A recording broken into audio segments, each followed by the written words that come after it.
അടുത്ത നമ്മൾ നോക്കാൻ പോകുന്നത് ക്വസ്റ്റ്യൻ നമ്പർ 12 ആണ്.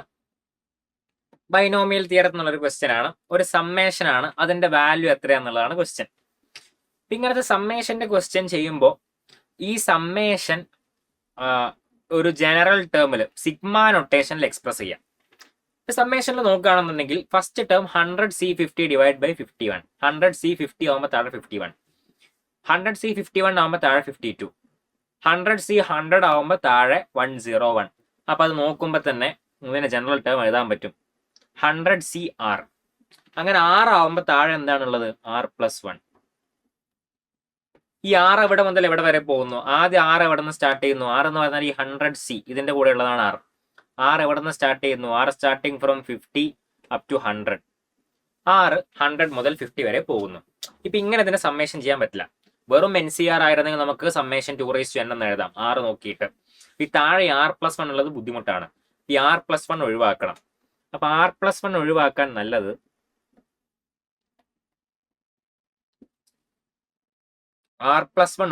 നല്ലത് ഈ 100CRനെ സ്റ്റെപ്പ് അപ്പ് ചെയ്യാലോ.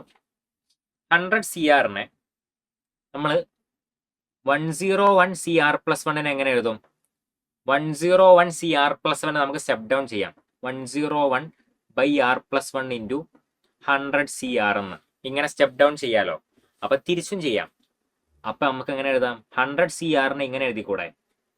R+1/101 ഇൻറ്റു 101CR+1 ഇങ്ങനെ എഴുതാം.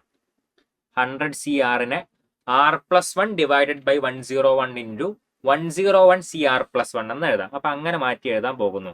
ഈ 1/R+1 അവിടെ തന്നെ 100CRനെ മാറ്റി എഴുതുന്നു R+1 divided by 101 into 101CR+1. അപ്പോ ഈ R+1 ക്യാൻസൽ ആയി. 101 ആണെങ്കിൽ പുറത്തേക്ക് കൊടുക്കാം.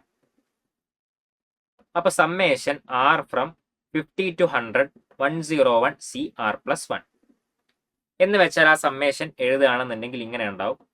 ഫസ്റ്റ് ടേം 101C51, പിന്നെ 101C52, അങ്ങനെ പോയി 101C101 വരെ ഉണ്ടാവും. എത്ര ടേംസ് ഉണ്ട്? 51 ടേംസ് ഉണ്ട്. 101ന് 102 ടേംസ് ആണ് ടോട്ടൽ ഉണ്ടാവുക. അതിന്റെ ഹാഫ് ആയിട്ടുള്ള 51 ടേംസ് ഇപ്പോ അവിടെ ഉണ്ട്. 51 ടേംസ് അവിടെ ഉണ്ട്. ആ ടേംസ് എല്ലാം നോക്കുകയാണെന്നുണ്ടെങ്കിൽ നമുക്കറിയാം ഒരു NCRന്റെ എല്ലാ ടേംസും കൂടി ആഡ് ചെയ്യുകയാണെങ്കിൽ 2n ആണ്. ഓഡ് ടേംസ് മാത്രമാണെങ്കിൽ 2n-1 ആണ്. ഈവൻ ടേംസ് മാത്രമാണെങ്കിൽ 2n-1 ആണ്. ഓൾസോ ഫസ്റ്റ് ഹാഫും സെക്കൻഡ് ഹാഫും ആഡ് ചെയ്താൽ ഫസ്റ്റ് ഹാഫും സെക്കൻഡ് ഹാഫും സിമെട്രിക്കൽ ആയിരിക്കും. ഇത് n ഓഡ് ആണെങ്കിൽ എത്ര ഉണ്ടാവും? n+1. അത് ഈവൻ ഉണ്ടാവും. അതിന്റെ ഫസ്റ്റ് ഹാഫും സെക്കൻഡ് ഹാഫും സിമെട്രിക്കൽ ആയിരിക്കും. ഇവിടെ തന്നെയുള്ള അപ്പുറത്തും ഈ 100C51 ആണ് എന്തിന് ഈക്വൽ ആയിട്ട് വരിക? 100C49 ഈക്വൽ ആയിട്ട് വരാം. 49 അല്ല, 100C50 ഈക്വൽ ആയിട്ട് വരാം. അപ്പോ ഇവിടെ ഒരു ഹാഫ് ഉണ്ടാവും. 101C0 മുതൽ 101C50 വരെ ഒരു ഹാഫ് ഉണ്ടാവും. ആ മറ്റേ ഹാഫ് ആണ് ഇവിടെ ഉള്ളത്. ഈ രണ്ട് ഹാഫിലെയും ടേംസ് എന്താണ്? ഈക്വൽ ആണ്. ഇത് മൊത്തത്തിൽ ഇതിന്റെ വാല്യൂ 2^101 ആണ്. അപ്പൊ അതിന്റെ ഒരു ഹാഫ് ആണിത്. അപ്പൊ അതിന്റെ വാല്യൂ എത്രയായിരിക്കും? 2^101 ഡിവൈഡഡ് ബൈ 2. 2^101 ഡിവൈഡഡ് ബൈ 2 ആണ്. അപ്പൊ അത് 2^100/101. 2^100/101 ഓപ്ഷൻ 4. 2^100/101 ഓപ്ഷൻ 4 ആണ് ആൻസർ. ഇതൊന്നും അത്ര ഒന്നും ചെയ്യാനില്ല. വളരെ കുറച്ച് ഇതിലൊക്കെ ചെയ്യാനുള്ളൂ. ആ സ്റ്റെപ്പ് ഡൗൺ ഒക്കെ അറിയാമെങ്കിൽ ഈ R+1 ഡിനോമിനേറ്ററിന് എങ്ങനെ ഒഴിവാക്കാം അതാണ് ആലോചിക്കേണ്ടത്. അങ്ങനെ ഒഴിവാക്കിയിട്ട് സമ്മേഷൻ NCR ആണെങ്കിൽ നമുക്ക് ആ സമ്മേഷൻ 2n എന്നോ R അനുസരിച്ച് നമുക്ക് എഴുതാൻ അറിയാം. അപ്പൊ R+1 എങ്ങനെ ഒഴിവാക്കുക എന്നുള്ളതാണ് ചിന്തിക്കേണ്ടത്. അപ്പൊ ഇതാണ് അതിന്റെ ആൻസർ.